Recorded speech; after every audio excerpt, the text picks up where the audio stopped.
Vous entendez parler du démantèlement d'EDF et vous n'y comprenez pas grand-chose. Pourquoi, en effet, s'aborder une entreprise qui, depuis 1946, a fait les grandes heures de l'industrie française? Vous pensez certainement que cette affaire industrielle ne vous concerne pas et que tout cela est loin de vous. Au contraire, non seulement le démantèlement d'EDF impactera votre niveau de vie, mais il pourrait aussi impacter celui de vos enfants et petits-enfants. Interdisant les abus de position dominante, y compris aux entreprises et aux services publics, l'Union européenne a imposé l'ouverture du marché de l'électricité à la concurrence dans sa directive 96/92/CE du 19 décembre 1996, retranscrite en droit français par la loi du 10 février 2000. Cette ouverture du marché de l'électricité à la concurrence a remis en cause le monopole qu'exerçait le groupe EDF depuis 1946. Conjugué à cette réglementation pernicieuse, EDF a également souffert d'un mécanisme mis en place sous le gouvernement Fillon, l'Arenh, qui permet aux concurrents d'EDF de lui acheter son électricité en dehors des prix du marché. Cette concurrence déloyale a contribué à faire sombrer EDF, qui n'a eu d'autre choix que de s'endetter massivement pour maintenir son activité. Constatant ce haut niveau d'endettement, l'État français souhaite recapitaliser EDF, mais l'opération doit être autorisée par la Commission européenne au sens de l'article 108 du TFUE. Or, celle-ci conditionne ce renflouement à une restructuration du groupe, c'est-à-dire à son démembrement. En clair, comme pour le reste, l'Union européenne impose des décisions néfastes pour régler des problèmes qu'elle a elle-même créés. La Commission souhaite briser EDF en 3 parties. EDF Bleu, qui serait une société totalement publique ayant à charge les activités nucléaires, la production d'énergie fossile en déclin et les activités de transport de l'électricité. EDF Vert, qui serait une entité partiellement publique, incluant la division commerciale du groupe, ses activités dans les renouvelables, ses services d'efficacité énergétique et son activité de distribution de l'électricité. Enfin, EDF Azur, qui serait indépendante de l'État, verrait la privatisation de tous les barrages hydroélectriques français depuis longtemps exigée par Bruxelles. En clair, le projet de la Commission est de scinder EDF en différentes entités, dont les parties les moins rentables resteraient entièrement publiques et les plus rentables seraient ouvertes aux capitaux étrangers, le tout en détruisant la cohérence des activités de transport et de distribution de l'électricité, c'est-à-dire la bonne gestion du réseau électrique français. Le gouvernement français a proposé une contre-offre à l'UE dans laquelle il accepte tout, sauf la privatisation des barrages. C'est cette contre-offre que l'on appelle le plan Hercule.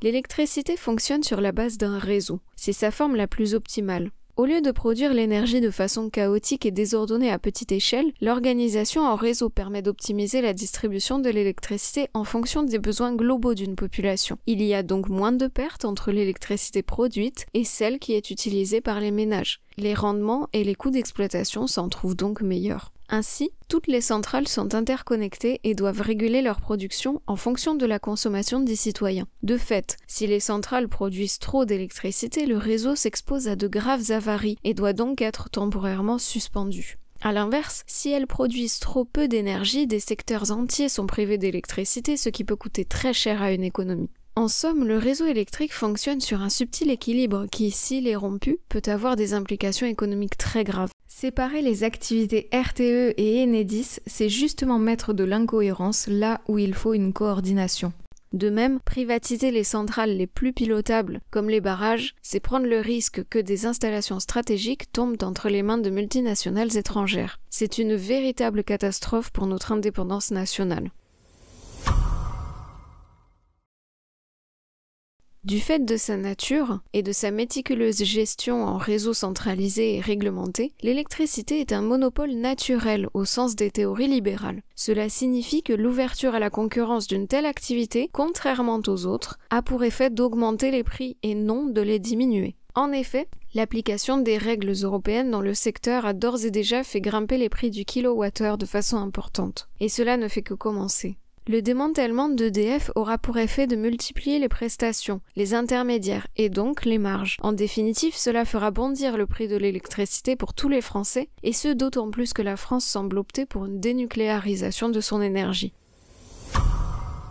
L'ouverture du marché de l'électricité a déjà saboté EDF pour la conduire à la situation que nous connaissons. Aussi, pas besoin d'être devin pour savoir que son démembrement finira de l'achever, a fortiori si l'entreprise se sépare des activités les plus rentables. N'oublions pas qu'EDF est en charge d'installations cruciales pour notre souveraineté et notre niveau de vie, et que leur entretien demande des moyens. Détruire EDF, c'est donc accroître les risques de problèmes à l'avenir.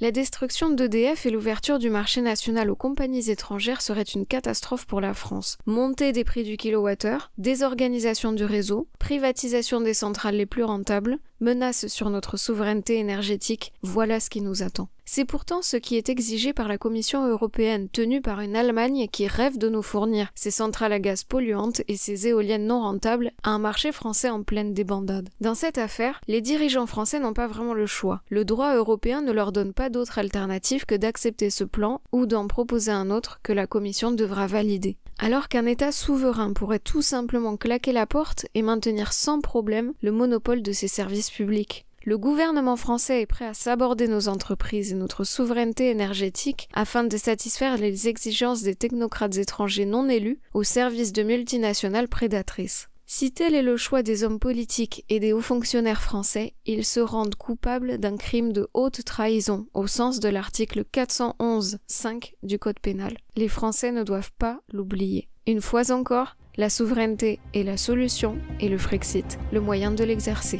Si nous ne tuons pas l'UE, c'est elle qui nous tuera.